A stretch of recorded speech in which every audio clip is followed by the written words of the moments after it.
Ang init guys, oh. Oh, sobrang init ngayon. Kahit dito sa loob ng truck, mainit. Walang aircon eh. Ito lang ang buhay ng driver. Walang aircon tong sasakyan ko, kaya ito, mainit. No. Mainit lang guys. Pero kunting tiis lang, talagang ganun. Di ba? Mahalaga. May tiyaga. Kung walang tiyaga, walang nilaga. Di ba? Ganyan ang buhay.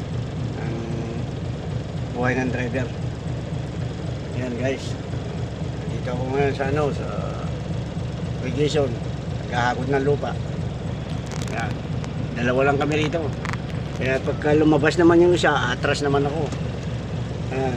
Maghihintayan kami. Hindi pwede kasi magsabay yung sasakyan dito sa daanan. Maliit kasi daanan. Kaya pagka nagpunta siya doon sa baba, ako naman na atras. Ganun ang namin dito. Diskarte. Yan guys. Thank you guys for watching my video. Sana like and share na lang. Guys. Thank you.